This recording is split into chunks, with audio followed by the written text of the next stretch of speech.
Hey there, everybody. Welcome to Let's Talk About It with Yogi Hamm. I'm Yogi Hamm. It's my garage. I started outside because a minute ago the wind was going off a hook and these chimes was a singing, boy. Now they barely tinkling. As soon as I grab a camera and come out, every time. Go watch them early videos. When we first started and it rained every damn day for a damn year. Anyway, I guess we ain't having the big old chimey opening, are we? We're gonna go in there.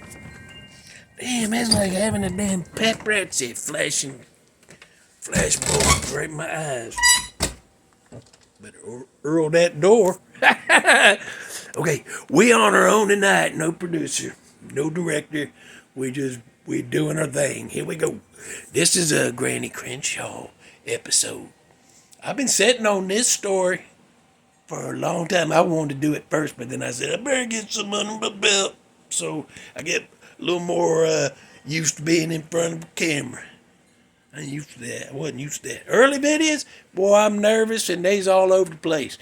It ain't like the damn hell of a stellar damn performance show we put on now.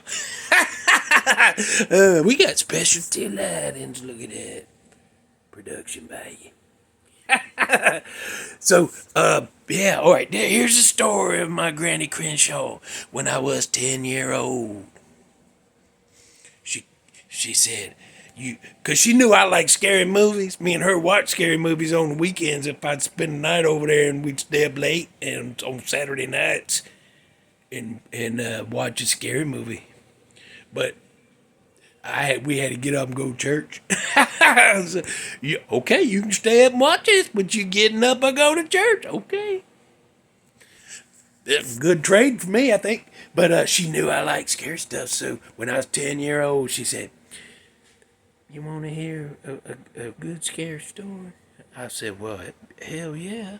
I was kidding. I didn't say hell yeah to her. But I'm like, heck yeah, I'm in.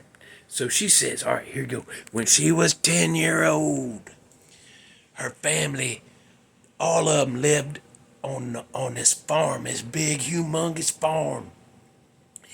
And this guy they worked for, he had a bunch of families, whole families working for him. And but he had houses for each family to live in too. And but the house they was living in was it's real small. So like she had 3 brothers and 2 sisters. So all the girls had to be in one room and all the boys had to be in another. And so it wasn't a lot of room. So they worked there for a couple of years, and then that farmer guy, he bought a piece of land that was butting up to his, and it had a bigger house on it, and it was like Granny Crenshaw said, it's like a damn, ooh, she said it's like a damn mansion. But it was wore out, and she said it was a decent house, and they didn't have a problem living in there. But she said to make it fancy again would have took a lot of work. That's how she put it. So then that first night they move in there. See, and this house had legend to it, but it had been such a long time ago, nobody talked about it anymore, and they wasn't from that area. They was from here, but they went there because they could live in a place and work and make money and save money. They wanted to save some money and then come home and buy a house. That's what they wanted to do, and that's what they did.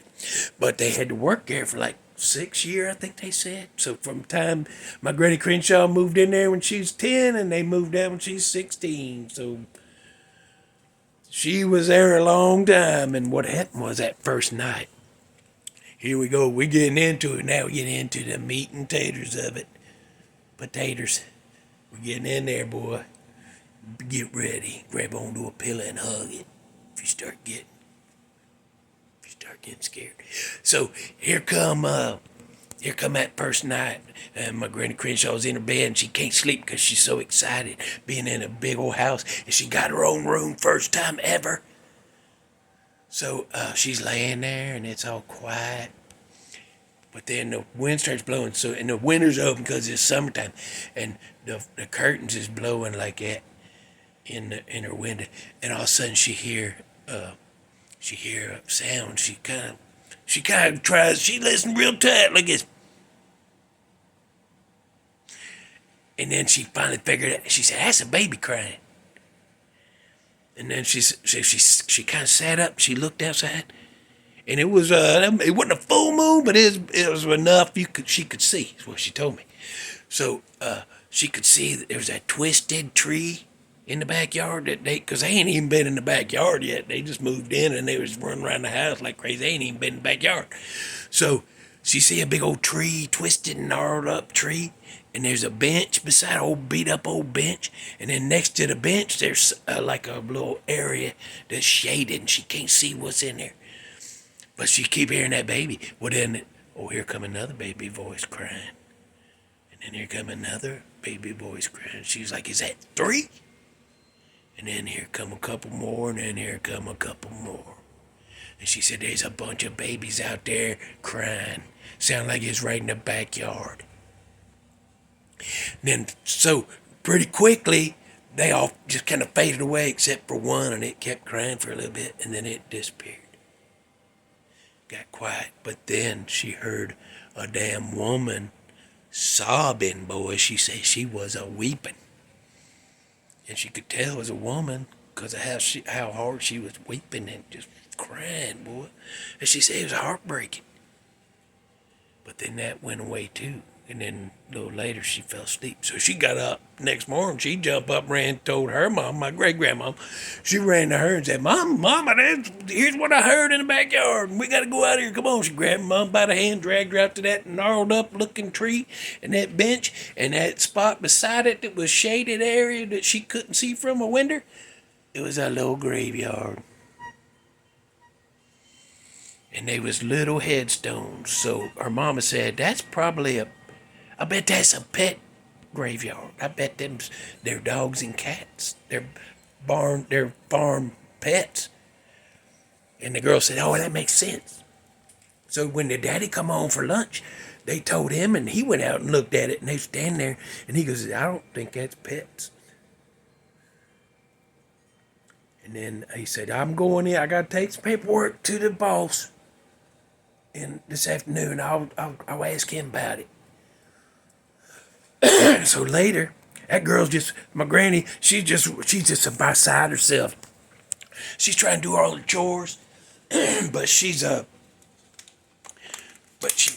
can't keep her mind on her work because she just wants to know about that graveyard. I'm trying to get a drink because I'm about to go into a coffin pit, and I don't want you. Sing to yourself. Sing something nice and peppy. Not that damn song. I don't want to hear that. So, when her daddy come home, she ran out, met him at the driveway, and she's like, "What'd you find out? What'd you find out?" And he's like, "Oh, sorry, he wasn't home, so I'm gonna have to try again later this week." And she's really disappointed, boy. She was looking forward to that pretty hard, and then but it didn't happen every night. It was just if the wind was blowing just right. And so she said all them years she lived there and all them nights that she did hear it, she learned to judge how far the curtains were blowing into the room, how much of the curtain was up in the air. She learned to know the night she was going, when them curtains start moving, she knew, okay, we're going to hear them babies crying tonight. And she would slam her window shut. She said it was just the saddest damn thing. But what happened was when he told her, no, I didn't find out. So he said, I'll find out later this week. And so she's disappointed. She went and she put her bucket away, and then she put her little shovel away, and she come back in the house.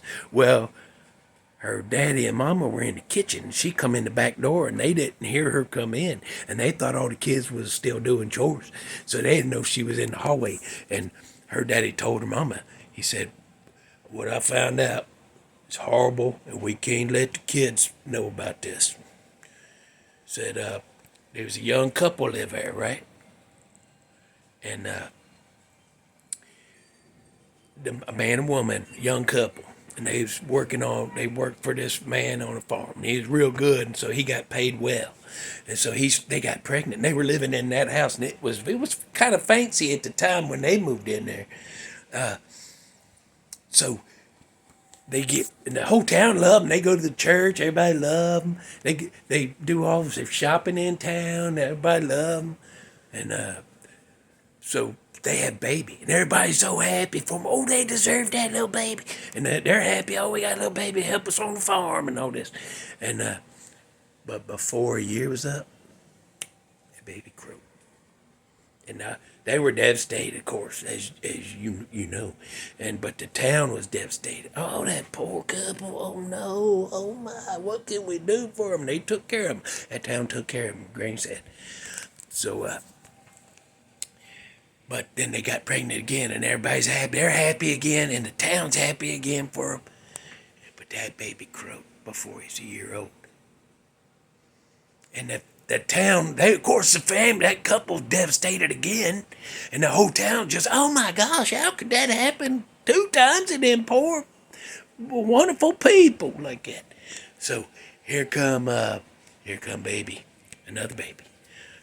It died for his one. Now the town is going,